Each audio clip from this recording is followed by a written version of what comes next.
bien, merci à tous d'être venus malgré ce magnifique beau temps qui m'a accueilli à la sortie. En tout cas, beaucoup plus chaud que chez nous à Paris ce matin où il faisait froid. C'est l'une des premières fois de l'hiver où il fait froid parce qu'on subit aussi le changement climatique. Donc je suis vraiment très heureux d'être là pour célébrer Fresnel. Il y a très très longtemps que Fresnel est mon héros. Et c'est tellement mon héros que lorsque l'Institut d'optique a créé une chaire et m'a fait l'honneur de me nommer titulaire de cette chaire, il m'a aussi demandé de nommer cette chaire et je l'ai nommée chaire Augustin Fresnel. Je suis donc professeur sur la chaire Augustin Fresnel de l'Institut d'optique. Alors l'Institut d'optique, vous voyez, la doyenne tout à l'heure a insisté sur le fait qu'on fait la recherche dans les universités. On le fait aussi dans les écoles, et mon école s'appelle Supoptique, ou l'Institut d'optique, et on a trouvé la solution pour éviter tout conflit, c'est que l'Institut d'optique fait partie de l'université Paris-Saclay, comme ça tout le monde est content. Donc on fait de la recherche et dans les écoles et dans les universités. Donc vous avez ici deux personnes, vous avez peut-être pas vu souvent cette photo, mais cette photo c'est Einstein jeune, en 1905, au moment où il a émis l'hypothèse du photon. Et ce monsieur est un physicien qui s'appelle John Archibald Wheeler, et vous verrez que ce monsieur, qui était un monsieur très malicieux, a fait rebondir le débat sur la dualité ondes-particules et ondes-corpuscules. Je vous raconterai ça plus tard. Alors, vous allez devoir m'excuser pour les transparents en anglais. Je fais souvent cette conférence, je la fais évoluer à chaque fois, d'une fois sur l'autre, et il est impossible de mener deux jeux de transparents en parallèle. Mais enfin, comme vous avez le son en français, normalement, ça devrait aller. L'histoire de la lumière, Mathias a évoqué ça tout à l'heure. Dans l'Antiquité, généralement, on pensait que la lumière était formée de corpuscules. Et comme Mathias l'a très justement dit, une partie des savants de l'Antiquité pensaient que c'est des particules qui partaient de l'œil, qui allaient sonder les objets qui revenaient, comme un radar. Mais dès les Égyptiens, Mathias, si tu regardes cette stèle de Dame Taperée, c'est le soleil qui émet des particules qui sont des fleurs multicolores. Et donc, ici, c'est vraiment les particules émises par la source de lumière. Et tu peux voir, même tu as la lumière polychromatique, puisque les diverses fleurs ont diverses couleurs. Je crois que ce n'est pas tout à fait une blague. Alors, faisons un immense saut, on n'est pas là pour faire une histoire de la lumière, et sautons au Moyen-Âge. Eh bien, au Moyen-Âge, les débats étaient beaucoup moins conceptuels. Par contre, il y a eu des progrès formidables d'ingénierie et des progrès vraiment extraordinaires. Par exemple, vous voyez qu'au Moyen-Âge, on a inventé la lunette pour voir. Alors, les plus jeunes d'entre vous qui sont myopes comprennent l'intérêt. Et puis, quand vous vieillirez, tout le monde comprendra qu'au moment où on devient presbyte, eh bien, l'invention de la lunette de vue est une invention qui a certainement bouleversé la vie de millions de gens. On invente aussi le microscope, le télescope. Et puis, avançons et sautons au XVIIe siècle. Et au XVIIe siècle, on se repose des problèmes conceptuels. Qu'est-ce que la lumière? De quoi est-elle faite? Et là, il y a le grand débat dont vous a parlé Mathias, le débat entre Huygens, d'une part, qui était certes hollandais, mais qui a fait tous ses travaux en France, puisqu'il avait été appelé par Colbert, qui pour créer l'Académie des sciences en 1666 avait fait venir les plus grands savants du monde entier. Alors le monde entier à l'époque c'était l'Europe. Huygens était venu pour participer à la création de l'Académie des sciences. Et malheureusement, au moment de la révocation de l'édit de Nantes, comme de nombreux esprits brillants, eh bien, Huygens, qui était protestant, a quitté la France et on s'est ainsi privé de l'apport de grands cerveaux par cette malheureuse mesure de révocation de l'édit de Nantes. Bref, débat entre Newton et Huygens, et Newton gagne, et comme Mathias vous l'a expliqué, il gagne alors que ses arguments sont plutôt faibles. Seulement, Newton, c'est quand même l'un des plus grands génies de l'histoire de toute l'humanité. Pourquoi? Parce qu'il a réussi à comprendre le mouvement des planètes, qui était quand même ce qui fascinait l'humanité depuis toujours. Il avait donc une telle autorité scientifique à cause de sa loi de la gravitation universelle qui lui a permis de comprendre le mouvement des planètes, qu'ensuite cet argument d'autorité s'est appliqué à sa théorie de la lumière, qui était une théorie corpusculaire. Avançons au XIXe siècle. Deux génies dont Mathias nous a déjà parlé. Young, de l'autre côté de la Manche, et Fresnel en France.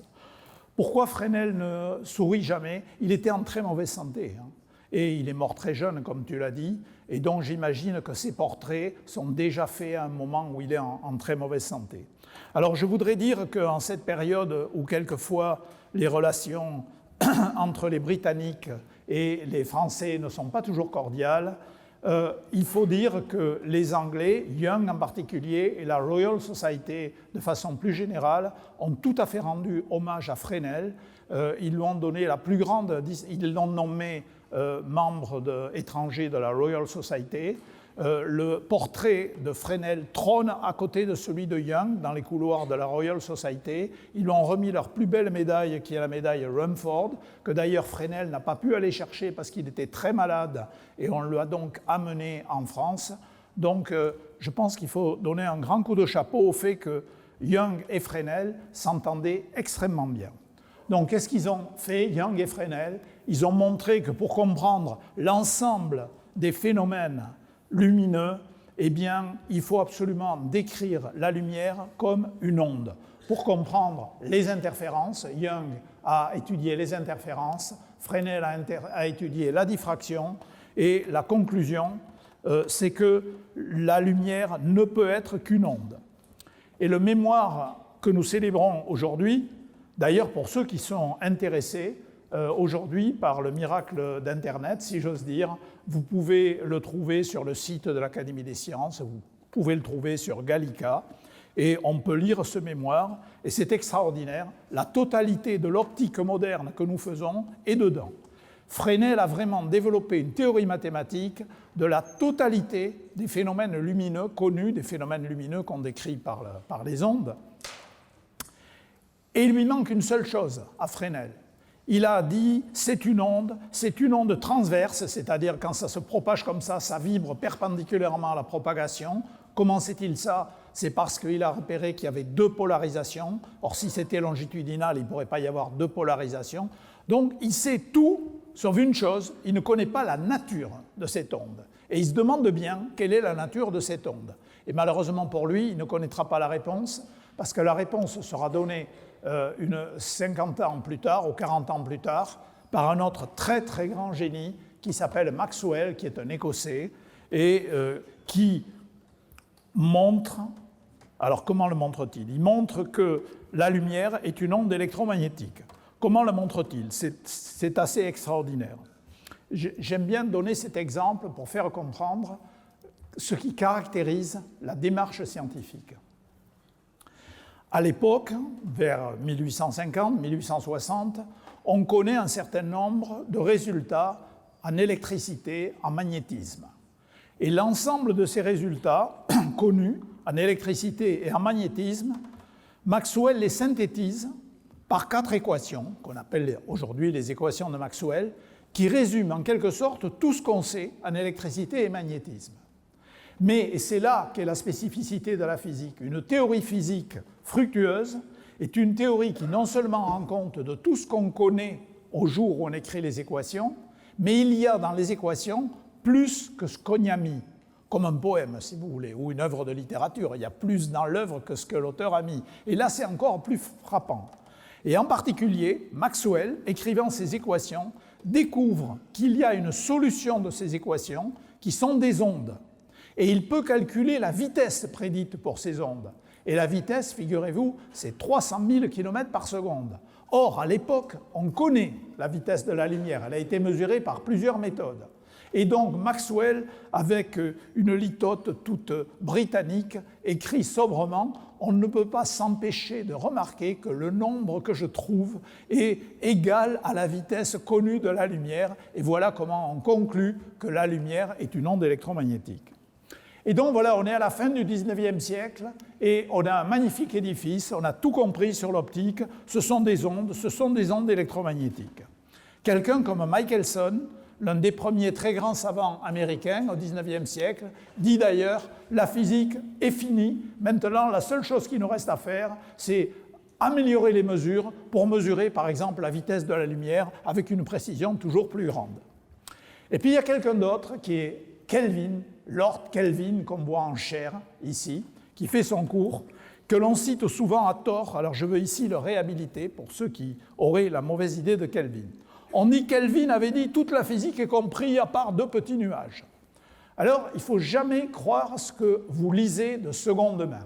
Allez voir les textes originaux. Je suis allé chercher le texte original de Kelvin. Kelvin dit « Beaucoup de choses sont comprises en physique, mais dans le magnifique ciel bleu que nous avons, il y a 2 gros nuages noirs. Et pour dissiper ces 2 gros nuages noirs, à mon avis, il faudra remettre en cause les concepts fondamentaux de notre physique. » Il écrit ça, Kelvin. Donc, si vous lisez dans des livres que Kelvin n'avait rien compris et qu'il avait dit « il y a juste 2 petits nuages », les gens, au lieu de citer ce qu'ils n'ont pas lu, feraient mieux d'aller lire les textes. Donc, Kelvin nous dit « eh bien, il y a 2 gros problèmes. » Quels sont ces 2 gros problèmes? Le premier problème, c'est l'effet photoélectrique. Le fait que lorsque la lumière tombe sur un métal, dans certaines circonstances, elle est capable d'arracher des électrons de ce métal. Et la façon dont se comporte cet arrachement des électrons ne peut absolument pas s'expliquer par la théorie électromagnétique que l'on a à l'époque. Et c'est un des problèmes identifiés. Pour arriver à surmonter cette difficulté, eh bien, il va falloir inventer la mécanique quantique. Et quant à l'autre nuage, qui n'est pas l'objet du débat aujourd'hui, eh bien, l'autre nuage, c'est le résultat dit résultat négatif de l'expérience de Michelson. Et pour dissiper ce nuage, il faudra inventer rien moins que la relativité. Donc, Kelvin avait été parfaitement clairvoyant. Dont les 2 grandes théories qui sont nées au début du XXe siècle et sur lesquelles fonctionne toujours la physique sont ces 2 théories qui ont permis d'éclaircir le ciel face aux 2 nuages de Kelvin. Alors venons-en à cette affaire d'effet photoélectrique. Pour comprendre l'effet photoélectrique, je vois mal mes transparents, donc je vais passer ici, ça ira mieux. Il faut toujours suivre l'exemple de Mathias, qui est venu ici. Ouais. Il est plus vieux que moi, donc je lui dois le respect. Pas beaucoup. Donc pour comprendre cet effet photoélectrique, Einstein émet l'idée que la lumière est faite de quanta, c'est-à-dire de grains élémentaires, en quelque sorte, qui sont des grains d'énergie. L'énergie est proportionnelle à la fréquence de l'onde et qui possède également une quantité de mouvement, c'est-à-dire que quand ça tape contre une surface, la surface va pouvoir reculer. Et avec cette hypothèse, il arrive à comprendre l'effet photoélectrique. Et il faut bien voir que ces idées ne sont pas acceptées. Elles ne sont pas acceptées pendant 10 à 15 ans, jusqu'à ce qu'un très grand physicien américain qui s'appelle Millikan, qui entre parenthèses a mesuré la charge élémentaire de l'électron, Millikan se met à faire des mesures précises sur l'effet photoélectrique, et Millikan écrit lui-même dans ses mémoires qu'il fait ces mesures dans le but de montrer que la loi prédite par Einstein est fausse. Seulement, Millikan est un bon physicien, c'est un bon expérimentateur, il croit à ce qu'il voit, il fait des mesures précises et il conclut que la loi prédite par Einstein est la bonne, et donc ceci vient en appui de l'idée que la lumière est faite de photons. Au passage, Einstein aura le prix Nobel pour ça, pour sa théorie de l'effet photoélectrique, et non pas, comme on le croit souvent, pour la relativité. Donc, ça y est, on admet que la lumière est faite de corpuscules, mais il y a quand même un petit problème. Tous les phénomènes, interférences, diffraction, qui n'avaient pu être interprétés que par une théorie ondulatoire par messieurs Young et Fresnel, ils sont toujours là. Donc comment peut-on réconcilier cette image d'onde qui permet de comprendre énormément de phénomènes d'optique, et puis cette image de corpuscule qui est nécessaire pour comprendre l'effet photoélectrique, eh bien, c'est une question qui s'est posée par Einstein dès 1909. Einstein, dès 1909, a écrit un texte remarquable sur cette question, est-ce que la lumière est une onde ou est-ce que c'est une particule? Eh bien, c'est cette question qu'on va traiter maintenant en rentrant un peu dans les détails. Alors, ça, c'est... Bon, alors d'abord, les équations. Mathias vous a mis beaucoup d'équations. Moi, j'en aurai pas beaucoup. Et en plus, quand j'aurai des équations, je vous dirai ce qu'elles racontent, ces équations. Alors finalement, j'aime bien donner l'exemple suivant. Quand vous allez au concert, il y a des gens qui savent lire la musique. Ça va très bien. Mais même si vous ne savez pas lire la musique, vous pouvez écouter la musique. Donc, quand vous voyez des équations ici, si vous ne savez pas lire les équations, ce n'est pas grave. Écoutez-moi, je vous raconte ce qu'il y a dans les équations. Alors, par exemple, je dirais que ça c'est un petit peu spécialisé, mais c'est pour mes collègues. Dans cet article de 1909, Einstein est capable de calculer les fluctuations de ce qu'on appelle le corps noir, le rayonnement thermique, et dedans, il montre que ces fluctuations possèdent deux termes. Le premier terme est le terme qu'on associe à ce qu'on appelle le bruit de grenaille, c'est-à-dire le bruit que vous avez quand la pluie tombe sur une surface, tac, tac, tac, tac, tac, parce qu'il y a beaucoup de particules. Et le deuxième terme, c'est les fluctuations qui sont dues au fait que dans la lumière, dans ce rayonnement thermique, on a beaucoup d'ondes qui ont des couleurs différentes, qui ont des phases différentes, et ça fait quelque chose d'aléatoire. Et Einstein, ayant été capable d'écrire cette formule et voyant les deux termes, dit, puisque j'ai ce terme qui est associé à des particules et ce terme qui est associé à des ondes, c'est que la lumière était à la fois une onde et une particule. C'est un morceau prodigieux de l'histoire de la physique. J'encourage mes collègues à aller regarder ce papier qui est publié sous le nom de la conférence de Salzbourg en 1909. 1923, donc vous voyez, 14 ans plus tard, Louis de Broglie a cette hypothèse de génie qui consiste à dire, eh bien, si la lumière qui nous apparaît d'abord et avant tout comme une onde peut aussi être considérée comme des particules, je considère maintenant des choses qui sont évidemment des particules, qui sont les électrons. Ces électrons doivent aussi être considérés comme des ondes, et on sait que cette hypothèse de De Broglie est à la base de la théorie quantique moderne.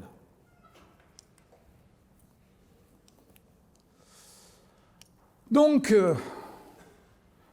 à la réponse, est-ce que la lumière est une onde ou une particule? À la question, est-ce que la lumière est une onde ou une particule? Nous avons maintenant la réponse, qui est c'est la dualité onde-particule. Seulement ça, c'est du baratin, c'est des mots. On peut tous répéter « Ah, mais ça y est, on a compris, c'est la dualité onde-particule ». Mais moi, je fais partie des gens qui aiment bien essayer de comprendre ce qu'il y a sous les mots, et en particulier, je suis quelqu'un qui aime bien développer des images.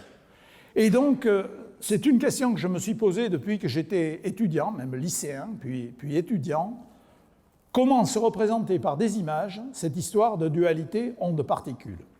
Et j'ai eu l'immense bonheur de pouvoir, avec mon premier thésard, Philippe Grangier, faire des expériences qui nous ont permis de visualiser cette dualité onde-particule, et c'est donc ce que je vais vous raconter maintenant. Alors, avant de passer à la discussion sur la dualité onde-particule, qui, sur le plan conceptuel, reste très difficile à avaler. Je ne veux pas vous cacher qu'il y a des problèmes donc conceptuels sur la compréhension de la physique quantique et qu'on ne peut pas dire que ces problèmes conceptuels sont résolus d'une façon qui fait l'unanimité déjà. Il y a beaucoup d'avis divergents sur la façon d'interpréter la mécanique quantique. Mais pour tous ceux qui concluent de ça que donc la théorie quantique est une théorie vaseuse, avant de continuer, je veux insister sur le fait que cette théorie quantique, avec cette dualité onde-particules qui veut nous apparaître comme extrêmement bizarre, c'est certainement l'une des théories les plus fructueuses de toute l'histoire de l'humanité. et je n'en citerai que deux exemples. C'est la dualité onde-particule qui nous permet de comprendre pourquoi la matière est stable. Vous n'avez peut-être jamais réfléchi à ça, mais enfin tout le monde sait que depuis la fin du XIXe siècle, nous savons que la matière est formée de charges positives et négatives. Les charges positives et négatives s'attirent. Donc si les charges positives et négatives s'attirent, la matière devrait s'effondrer sur elle-même. À la fin du XIXe siècle, on ne pouvait que conclure que le modèle où la matière est formée de charges positives et négatives devrait s'effondrer sur elle-même. Or, elle ne s'effondre pas. Nous sommes tous là. On ne s'est pas effondré. Eh bien, la seule façon de comprendre que la matière ne s'effondre pas sur elle-même, c'est d'utiliser la théorie quantique. Alors, la théorie quantique a permis non seulement de comprendre la structure de la matière, la liaison chimique, la façon dont la lumière est émise ou absorbée par la matière, mais elle a permis de faire des inventions qui ne sont pas complètement négligeables. Le transistor, les circuits intégrés, c'est-à-dire les ordinateurs, le laser, qui permet des communications à très haut débit par fibre optique. Donc on peut dire que la théorie quantique est à la base de la révolution industrielle, si on peut dire, de la fin du XXe siècle, qui est la théorie de l'information et de la communication. Et alors pourquoi je dis la mécanique quantique? C'est parce que sachez que le transistor, le laser, les circuits intégrés, ça n'a pas été inventé par un bricoleur dans un garage en Californie ou ailleurs. Ça a été inventé par les plus grands savants de l'époque qui essayaient de comprendre le mécanisme de conduction du courant dans les matériaux en utilisant la physique quantique. Donc, encore une fois, nous allons maintenant entrer dans des problèmes conceptuels, c'est difficile à comprendre, et encore une fois, il y a des débats, tout le monde n'est pas d'accord sur la façon d'interpréter les concepts de la physique quantique, mais n'en concluez pas pour autant que ce n'est pas une théorie utile, puisque c'est la théorie qui est à la base, encore une fois, de la société, de l'information et de la communication. Alors, entrons au cœur de la question que je vais poser. Cette dualité onde-particules, pour tous les systèmes que j'ai décrits ici, le laser, le transistor, les télécommunications à grande distance, cette théorie quantique nous décrit de très grands ensembles d'objets. Par exemple, un faisceau laser émet un très grand nombre de photons. Le courant électrique qui passe dans un transistor, c'est un très grand nombre d'électrons. Et donc, la dualité onde-particules, dans ce contexte-là, on la voit comme un phénomène, on peut la voir comme un phénomène collectif. Et donc la question qui, moi, me hantait et que j'ai commencé à me poser vers la fin des années 1970, début des années 1980, c'est que cette mécanique quantique que l'on sait parfaitement appliquer à de grands ensembles, est-ce que ça marche pour une particule unique? Autrement dit, la dualité de particules, est-ce que je peux la concevoir pour une particule unique? Eh bien, je vais vous présenter des expériences où nous avons effectivement été capables d'étudier cette dualité de particules sur un photon unique. Alors, je vous rappelle l'expérience des trous Young, qui est une expérience typique d'interférence, dans laquelle une source émet, alors, pour Young et pour Fresnel, des ondes, mais nous voulons parler de particules.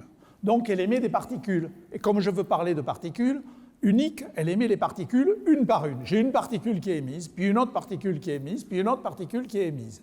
Et je fais de mon mieux pour que toutes ces particules soient émises de la même façon. Je fais tout ce que je peux pour qu'elles soient émises toutes aussi similairement, si je peux dire, l'une que l'autre. Ces particules vont rencontrer un écran percé de 2 trous, et j'ai ici un détecteur. Et donc, quand la particule tombe sur le détecteur, j'ai un clic. Je choisis une position pour le détecteur et je compte combien de clics par seconde. Je déplace un peu le détecteur, je compte combien de clics par seconde. Je déplace un peu et je construis ainsi une figure dans laquelle j'ai le taux de détection des particules qui arrivent ici, les photons en l'occurrence, en fonction de la position. Et je constate que la probabilité de détection à chaque point dépend du point et ça dépend de façon sinusoïdale. Il y a des endroits où la probabilité est nulle et des endroits où elle est maximale. Le nul maximal, c'est le phénomène d'interférence. Alors, on fait quelques petits tests. Par exemple, si on bouche un trou, ici, on s'aperçoit qu'à ce moment-là, la probabilité de détection est absolument uniforme. Donc, pour observer ce phénomène de modulation, il faut que les deux trous soient ouverts simultanément. Sinon, on ne voit pas cette modulation. Eh bien, pour comprendre ce phénomène, le seul modèle dont on dispose, c'est de dire que, en fait, ce qu'il y a, c'est qu'il y a une onde qui passe par les deux trous à la fois, et c'est la recombinaison de ces ondes, dont Mathias vous en a parlé longuement, c'est la recombinaison de ces ondes qui donne lieu aux interférences. Et comme on m'a dit qu'il y avait des lycéens qui n'ont peut-être pas encore vu ça avec leur professeur, voilà rapidement l'explication. Imaginez que j'ai une onde sphérique, comme Mathias nous l'a décrit, qui part ici, et puis qui va passer par les deux trous à la fois. Et j'observe au milieu ici. Vous voyez que le chemin du haut est égal au chemin du bas. Or, vos ondes, c'est des vibrations. Si le chemin du haut est égal au chemin du bas, les deux ondes arrivent ensemble. Et donc, les deux vibrations s'ajoutent. Donc ici, je vais avoir renforcement. C'est ce qu'on va appeler une frange brillante. Mais il existe des points, par exemple celui-ci, où la différence entre le chemin du haut et le chemin du bas est exactement égale à ce qu'on appelle une demi-longueur d'onde. C'est-à-dire quand il y en a une qui arrive en montant, l'autre arrive en descendant. Et comme ça s'ajoute algébriquement, vous faites la somme de quelque chose qui monte et de quelque chose qui descend, ça fait 0. Et donc vous avez ici une frange sombre. Et donc le fait d'observer une modulation sinusoïdale, nous connaissons une seule façon de l'expliquer, c'est en disant qu'il y a des ondes, et donc ce sont ces franges, l'existence de ces franges, autant dans le phénomène d'interférence que diffraction, qui ont convaincu Young et Fresnel et tous les autres physiciens après lui qu'il faut décrire la lumière comme une onde. Alors, est-ce que l'expérience que je viens de vous décrire et qui est dans tous les livres de début de physique quantique, par exemple le fameux livre de Feynman, est-ce que cette expérience dans laquelle on envoie les particules une par une, et puis on les détecte, et puis on observe les franges, est-ce qu'elle a été réalisée? Eh bien, j'ai eu la grande surprise au début des années 1980, en lisant la littérature, de m'apercevoir qu'en fait, c'était décrit dans tous les livres, mais personne ne l'avait jamais fait. Donc, on s'est posé la question, et on a réussi, pour la première fois, à faire cette expérience, et c'est ce que je vais vous expliquer maintenant. Donc, la première difficulté était de réaliser une source qui émette les photons un par un, et surtout de le prouver qu'on avait émis les photons un par un. Alors comment on a fait? Hop. Voilà. Donc imaginons qu'on a une source qui émet les photons un par un, et j'ai ici les deux trous qui permettent de faire des interférences. Si je mets un détecteur derrière le premier trou, et un détecteur derrière le deuxième trou, et que j'ai ici un circuit électronique qui me permet de détecter ce qu'on appelle une coïncidence. C'est-à-dire, ça me permet de dire si j'ai eu une détection simultanée ici et là. Si les mots ont un sens, et si le concept de particule unique a un sens, je ne pourrai pas le détecter à deux endroits à la fois. Si c'est vraiment une particule unique, elle sera soit arrivée en haut, soit arrivée en bas, et ce détecteur de coïncidence me dira 0, 0, 0, jamais de coïncidence. En revanche, il y aura des détections de temps en temps ici et des détections de temps en temps ici. Donc j'aurai une probabilité de détection en haut, une certaine probabilité de détection en bas, mais ici, pas de coïncidence pour une particule. Par contre, si j'ai une onde, alors l'onde, elle va se partager, et il va y avoir une ondelette qui va se propager ici, une ondelette qui va se propager là, et j'aurai une certaine probabilité d'exciter mes deux détecteurs simultanément. Donc si c'est une onde, eh bien la probabilité de coïncidence sera différente de 0. Cette situation c'est la seule situation qui avait jamais été observée. Enfin, si les gens avaient fait l'expérience, avec toutes les sources de lumière connues à la fin des années 1970, ils auraient toujours obtenu quelque chose de différent de 0. Alors que si on a une particule unique, soit elle va être détectée en haut, soit elle va être détectée en bas. Et donc, pour caractériser le fait qu'on a envoyé les photons un par un, eh bien, il faut faire cette expérience, et si on observe 0, c'est qu'on a vraiment réussi à émettre les photons un par un. Alors, on fait l'expérience, on ne l'a pas faite avec les trous de Young, pas parce qu'on est chauvin, quoique, mais parce que c'est plus facile à faire avec une lame semi-réfléchissante du genre des lames qui étaient utilisées par Fabry, Perot et des gens comme ça. Alors l'expérience, voilà comment on l'a faite. On envoie notre paquet d'ondes dans lequel on dit il y a un photon et un seul, là-dedans il n'y en a pas plus.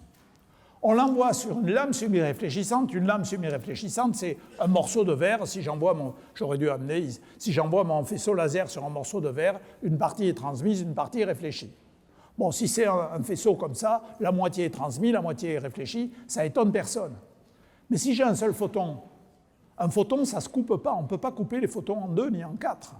Un photon, il ne se coupe pas. Donc le photon, il va aller soit d'un côté, soit de l'autre. Donc j'envoie mon soi-disant un photon ici, et soit il va être détecté ici, hop, décidément j'ai des mauvais contacts, soit il va être, allons-y, soit il va être détecté ici, soit il va être détecté là, voilà, décidément trop de mauvais contacts, et donc dans ce cas-là, j'aurai une probabilité de coïncidence nulle ici. En revanche, si j'envoie une onde, l'onde se coupe en deux, comme mon faisceau laser qui se coupe en deux, et à ce moment-là, j'ai une certaine probabilité d'observer en coïncidence. Donc, la différence entre une particule unique ou bien pas de particule unique, c'est le fait que dans un cas, la probabilité de détection est nulle, alors que dans l'autre cas, elle n'est pas nulle. Alors quand vous parlez à un mathématicien de la différence entre 0 ou quelque chose qui est différent de 0, pour un mathématicien, c'est une évidence. 0 est de nature complètement différente de n'importe quoi d'autre. Pour un physicien, ce n'est pas du tout comme ça que ça se passe. Quand vous faites des mesures en physique, quand vous mesurez quelque chose de tout petit, vous dites c'est petit, mais c'est jamais nul. Pourquoi? Parce qu'il y a du bruit, il y a des fluctuations, il y a des choses comme ça.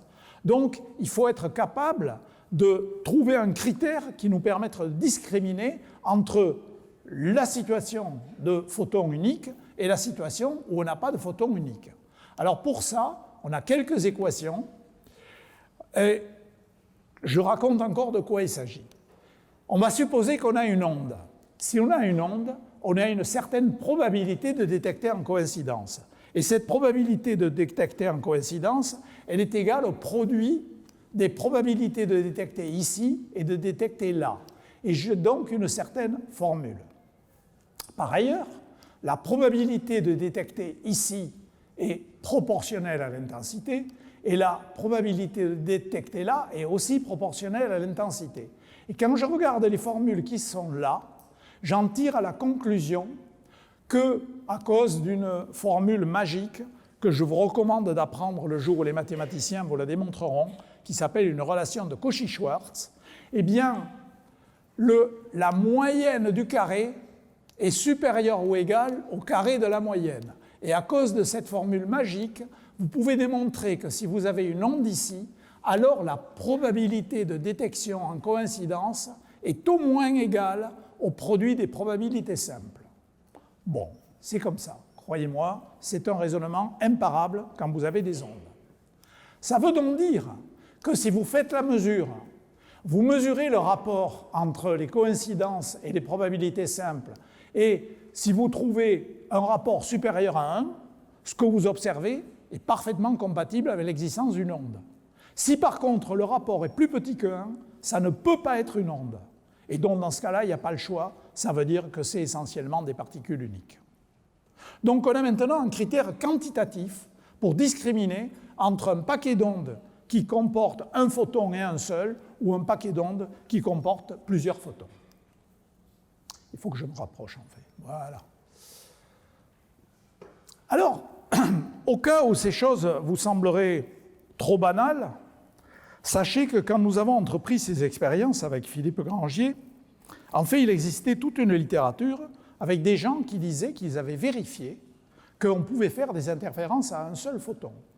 Mais ce que faisaient ces gens, c'est qu'ils atténuaient une impulsion lumineuse, ou ils atténuaient un faisceau de lumière, et ils disaient, en moyenne, il y a un photon tous les mètres, ou un photon tous les 10 mètres, en moyenne.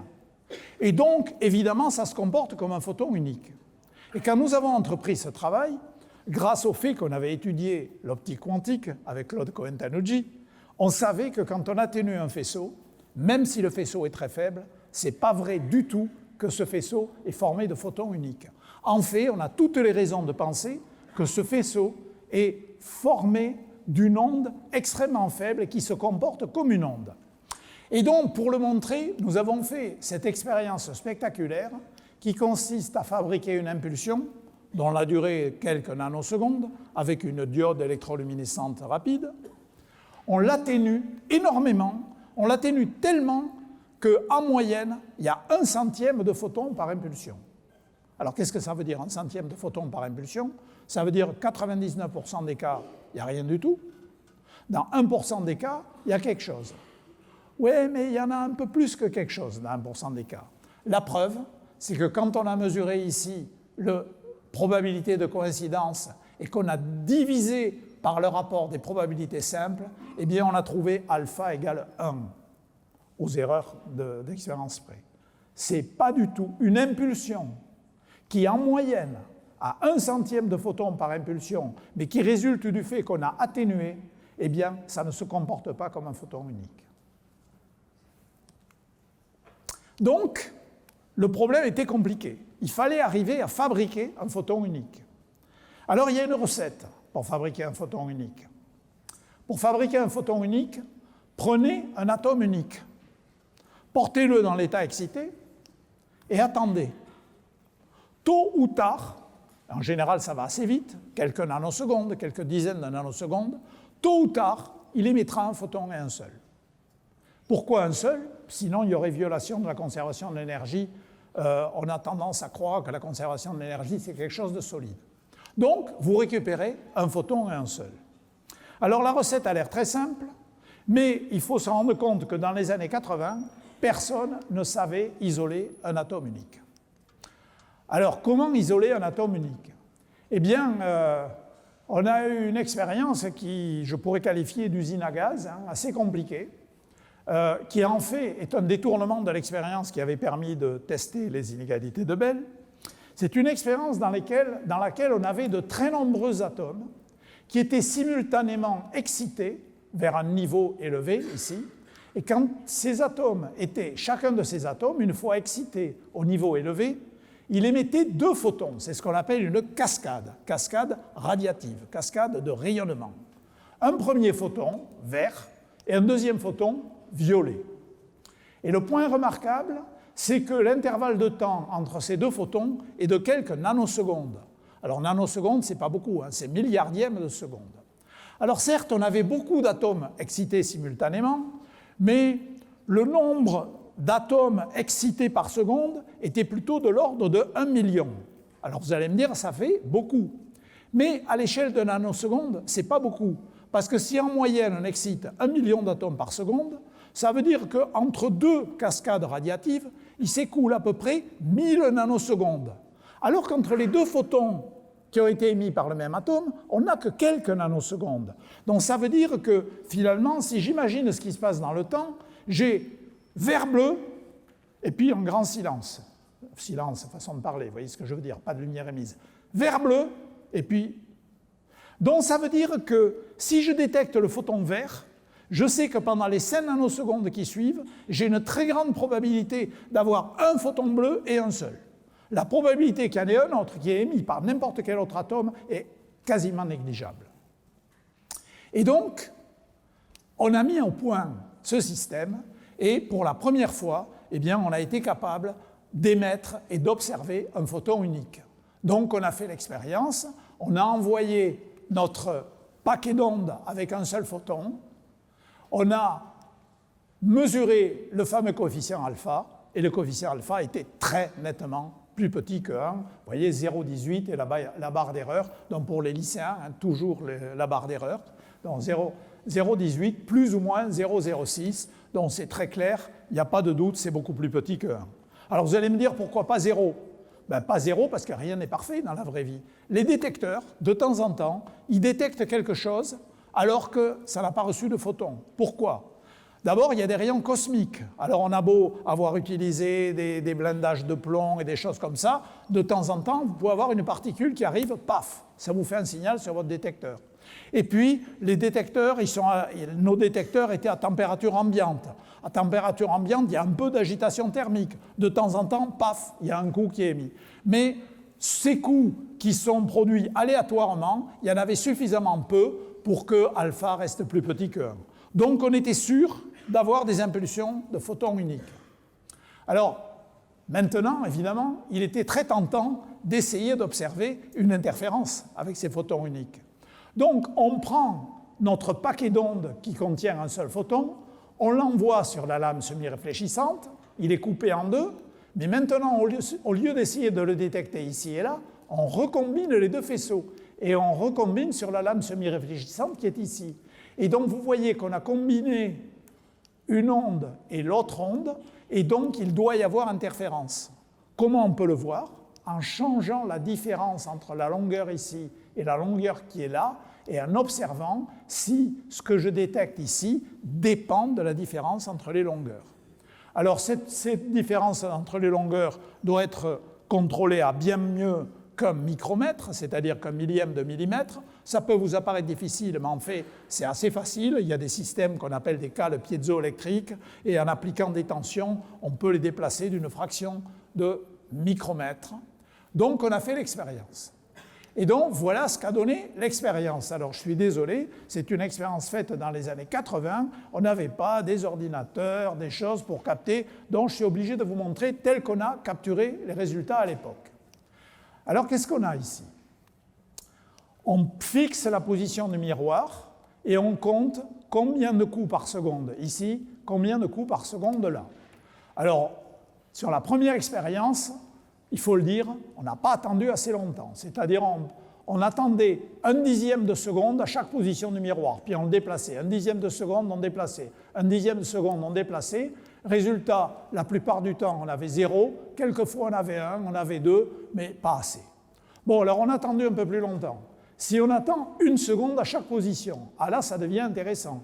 Parfois, on a 20 coups, parfois 0, parfois 20, parfois 0, en fonction de la position du miroir. Et vous voyez que sur le deuxième détecteur, on a aussi parfois 20, parfois 0. Et si vous regardez bien, vous voyez quand on a un maximum ici, on a un minimum là. Et puis alors là, vous avez les miracles de la statistique. Si vous attendez encore plus longtemps, si vous attendez 10 secondes à chaque position pour que la statistique soit meilleure, vous voyez de magnifiques franges d'interférence ici, dont nos photons uniques donnent bien lieu à interférence.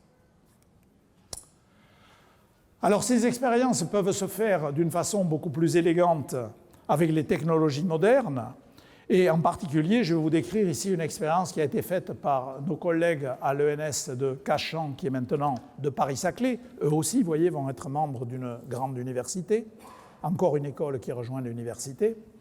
Et donc, dans cette expérience, eh bien, ils ont pris la recette au pied de la lettre, c'est-à-dire que maintenant, grâce aux technologies que l'on maîtrise, on est capable d'isoler un seul émetteur. Alors, comment on fait ? Vous prenez une solution dans laquelle il y a des molécules fluorescentes, vous la diluez beaucoup, vous l'étalez sur une lamelle de microscope, et puis vous utilisez ici ce qu'on appelle un microscope confocal qui permet de viser une toute petite zone sur la lamelle, et vous identifiez un émetteur et un seul. Cet émetteur, c'est une molécule qui possède des niveaux qui sont décrits ici. Vous envoyez un laser vert dessus, donc une impulsion laser vert dessus, ça porte la molécule dans l'état excité, elle se désexcite en émettant ici, on va dire, un phonon, c'est-à-dire une vibration, et ici, elle rémet un photon rouge, et s'il y a une molécule et une seule, il y a un photon et un seul qui est émis. Alors on a ici un miroir dichroïque. Le miroir dichroïque permet d'envoyer le faisceau vert, et il va laisser passer le photon qui est ici. Et ici, on va récupérer donc des impulsions à un photon et un seul, et on fait la mesure de alpha, et on trouve alpha très nettement plus petit que 1. Ce sont vraiment des impulsions à un photon. Bien sûr, ce n'est pas parfait, mais c'est vraiment des impulsions à un photon. Alors, qu'est-ce qu'on a fait avec ça? Eh bien, gloire à Fresnel, on a utilisé un dispositif interférentiel qui s'appelle le biprisme de Fresnel. Ce n'est pas le miroir, c'est le biprisme de Fresnel. Alors, le biprisme de Fresnel, c'est la chose suivante. Vous avez ici votre onde qui arrive, on l'élargit avec un télescope. Maintenant, elle est bien large et on l'envoie sur un double prisme. Vous voyez, on a mis tête bêche 2 prismes, dont la partie du haut de l'onde va vers le bas et la partie du bas de l'onde est déviée vers le haut. Et si vous mettez un détecteur ici et un détecteur là, et une fois de plus, si c'est un photon unique, il va être détecté soit d'un côté, soit de l'autre, mais pas des deux côtés à la fois, et c'est comme ça qu'on mesure le fameux facteur alpha. Alors maintenant, qu'est-ce qu'on fait pour voir l'interférence? On fait ce que Fresnel faisait. Fresnel, il regardait ici, à l'intersection des deux faisceaux. C'est là où les deux ondes se croisent qu'on va observer l'interférence. Donc, comme maintenant on est moderne, on a des caméras CCD, on a tout ça, donc, hop, on a mis une caméra CCD au croisement. Et je vais vous le montrer, vous allez le voir de vos yeux, j'espère, ébahis. Voilà. Donc ici, c'est le CCD qui se trouve ici, et je vais lancer la vidéo, et ça a vraiment été fait avec la source à un photon, et à un seul photon, et vous allez voir ce qui va se passer. J'espère que la lumière n'est pas trop forte. Voilà, on lance. Alors, c'est pas parti? Ça y est, c'est parti. Vous voyez apparaître des petits points. Si vous ne les voyez pas, c'est qu'il y a trop de lumière dans la pièce. Vous voyez apparaître des points là, voilà. Donc chaque fois qu'un point s'allume, c'est qu'un photon a été détecté à cet endroit-là. Et j'insiste, ce sont des photons vraiment uniques dans notre source de photons uniques. Et vous voyez ce qui se passe. Au bout d'un certain temps, on voit bien que ça se cumule plutôt ici. Là, il n'y en a pas beaucoup. Ici, il y en a beaucoup. Là, il n'y en a pas beaucoup. Donc on ressomme verticalement. Et voilà le résultat. Et vous avez une magnifique figure d'interférence qui est en train de se construire. Voilà. Donc, on avance. Donc, on a vu un comportement ondulatoire dans le régime de photons uniques. Alors, il est temps de faire un peu de philosophie, si j'ose dire, ou en tout cas d'essayer de réfléchir à ce qu'on a observé. On a fait une première expérience dans laquelle on a envoyé un machin qu'on appelle un paquet d'ondes, et on a détecté soit d'un côté, soit de l'autre, mais pas des deux côtés à la fois. On a donc conclu que ce machin, ça se comporte comme une particule qui va soit d'un côté, soit de l'autre. Et puis dans la deuxième expérience, on a envoyé le même machin sur la même lame semi-réfléchissante, avec le même miroir, mais là on a recombiné, et par le fait qu'on a observé des modulations qui dépendent de la différence de marche entre les deux côtés, on en a conclu que ce machin, ça se séparait comme une onde, ça se recombinait, et que l'addition se faisait en fonction de la différence de marche, dont le seul modèle qu'on ait pour ça, c'est de dire que c'est une onde qui s'est coupée en deux et qu'on a reconstruit. Et vous voyez que les deux images sont contradictoires, puisque dans la première expérience, mon image, c'est que j'ai une particule qui allait soit d'un côté, soit de l'autre, alors que dans la deuxième, j'ai un machin qui s'est coupé en deux et qui s'est recombiné. C'est manifestement contradictoire. Alors, qu'est-ce qu'on peut faire avec ça? Alors, la meilleure des choses à faire, quand on a des problèmes de philosophie et de compréhension de la mécanique quantique, c'est de commencer par aller lire Bohr. Alors je vous encourage à le faire, mais je peux vous prédire ce qui va se passer si vous ne l'avez jamais fait. Une fois que vous aurez lu Bohr, vous ne serez pas plus avancé, parce que Bohr est quelqu'un qui était tellement scrupuleux sur le plan intellectuel qu'il écrivait des phrases très compliquées, et vraiment difficiles à comprendre. Alors, ce que je vais vous dire n'est pas une plaisanterie.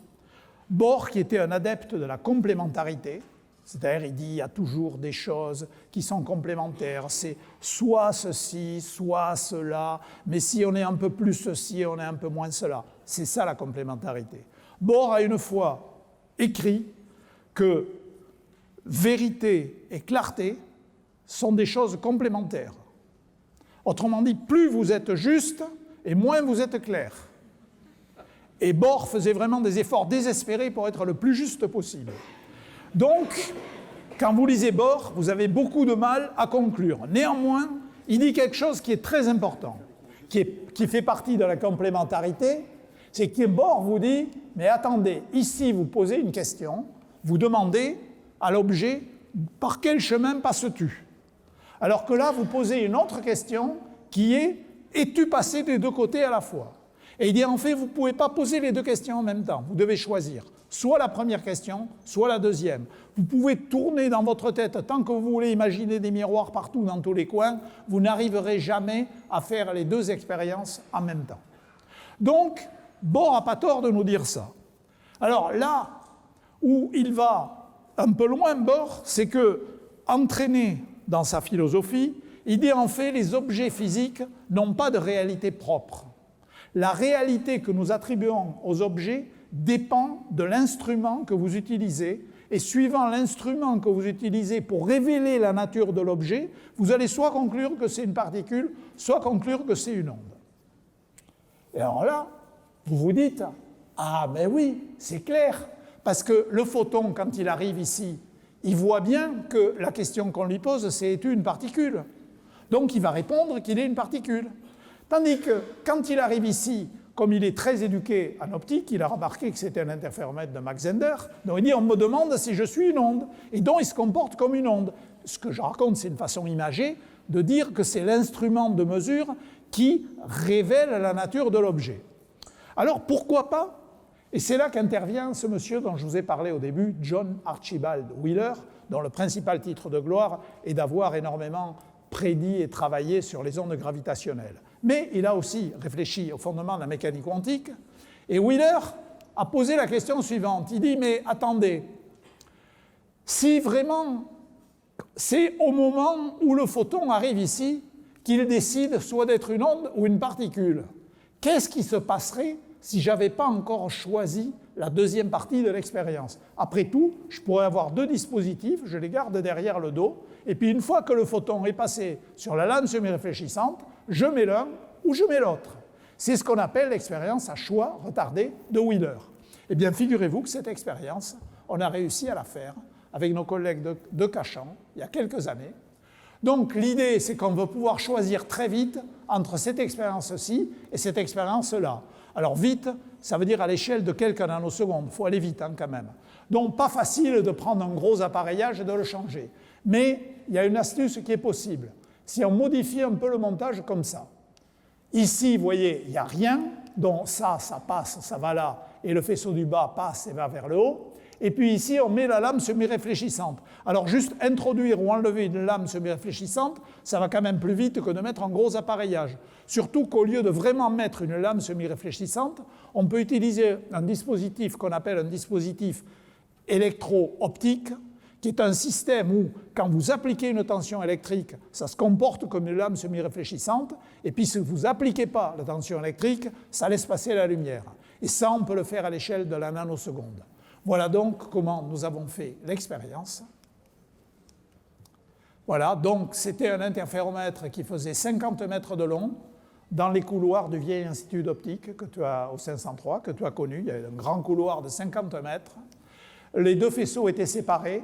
Et ici, le choix de mettre ou d'enlever la lame semi-réfléchissante était fait localement avec un générateur de nombres aléatoires, et on s'arrangeait pour que ça se fasse alors que le paquet d'ondes à un photon avait largement pénétré dans l'interféromètre, c'est à peu près quand il était au milieu. Qu'est-ce qu'on a fait de tout ça? Donc on envoyait les photons un par un, on choisissait aléatoirement de mettre ou de ne pas mettre la lame semi-réfléchissante, et on avait un dispositif pour changer la différence des longueurs de chemin entre les deux voies de l'interféromètre. On a donc trié les résultats. D'une part, on a regardé les résultats où la lame semi-réfléchissante était en place. Il faut que je m'arrête? Ben, je m'arrête. On a trié... Tu permets que je montre ça? On a trié... ici, on a les résultats quand la lame semi-réfléchissante est en place, et on voit la magnifique figure d'interférence avec un contraste remarquable pour un interféromètre qui fait 50 mètres de long et une lumière non monochromatique. C'est une lumière fluorescente à bande large. Qu'est-ce que ça prouve, ça? Ça prouve deux choses. La première, c'est que le photon unique se comporte vraiment de façon ondulatoire. Et la deuxième, c'est que les thésards qui ont fait la manip étaient vraiment excellents. Parce que je vous assure, c'est une manip difficile. Voilà. Et puis, quand on ne met pas la lame, bien sûr, il n'y a pas d'interférence. Alors, je vais conclure rapidement. Donc, je ne résiste pas quand même au plaisir de vous faire lire la phrase qu'avait écrite Wheeler, qui n'a pas connu malheureusement le résultat de cette expérience, mais qui avait dit « Si cette expérience donne le résultat prévu par la physique quantique, alors on devra décider que le photon est arrivé par un chemin ou par les deux chemins à la fois, alors que le voyage est déjà terminé. » Je vous le redis une fois. On décide que le photon est venu soit d'un côté, soit de l'autre, ou bien des deux côtés à la fois, et on décide alors que le voyage est déjà fini. Voilà, ça c'est le mystère de la dualité onde-particule. Donc, sachez que Feynman a dit que ce mystère, c'est l'un des plus grands mystères de la mécanique quantique, et je voudrais conclure quand même en vous disant que réfléchir à ces problèmes conceptuels, d'abord c'est passionnant en soi, parce que c'est la connaissance pour la connaissance, mais qu'en plus, à ma grande surprise, je dois le dire, dans le temps qui s'est écoulé entre 1985-86, époque où nous avons fait cette expérience, et aujourd'hui, eh bien, il y a des gens qui se sont mis à imaginer des applications à ces sources à un photon unique. Donc, par exemple, cryptographie quantique, où Alice et Bob essayent d'échanger des informations alors qu'un affreux espion essaye de les espionner. On peut aussi faire du calcul quantique avec des sources de photons uniques. Vous avez entendu parler, on a parlé énormément de Google qui a fait des grandes conférences de presse, etc.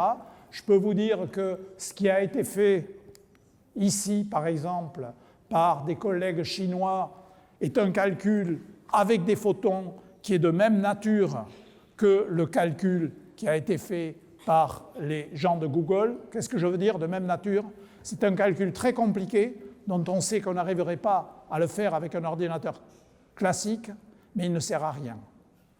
Et donc, quand les journalistes m'interrogent pour me demander si on a établi la suprématie ou bien ce qu'on appelle l'avantage quantique, je leur réponds, on aura établi l'avantage quantique le jour où on fera avec l'ordinateur quantique un calcul utile. Jusqu'à présent, on a démontré des calculs qui servent à rien mais qui vont plus vite.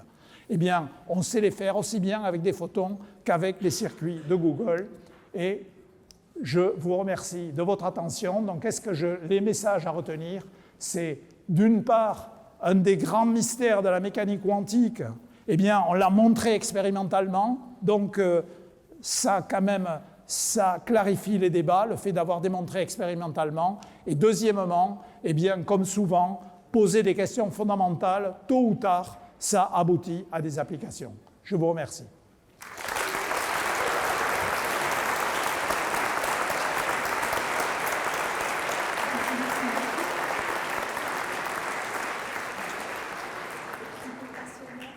Sur le paramètre alpha, il est dans certains cas autour de 0,1. Est-ce qu'il y a des bornes théoriques qui disent qu'il devrait être plus petit Qu'est-ce que vous pouvez dire? Non, la borne théorique, c'est 1. Après, le fait qu'il va à 0,1, c'est juste parce qu'il y a quelques coups de bruit. Et en fait, on s'arrange pour réaliser l'expérience dans un régime où le bruit est suffisamment faible pour que alpha soit très nettement plus petit que 1. Mais la limite théorique qui distingue onde de particules, c'est 1. Et si tout était parfait, on aurait 0. Mais pour avoir 0, il faudrait que les détecteurs soient tellement peu sensibles qu'on n'aurait pratiquement pas de signal. Donc c'est une affaire de compromis, comme toujours dans les expériences. Mais le fait que ce soit plus petit que 1, ça suffit à établir notre point. Surtout que le 0,1 ou 0,2, on sait parfaitement d'où il vient. Ce sont des coups dus aux rayons cosmiques et des choses comme ça. Merci. Merci infiniment à tous les deux pour ces conférences.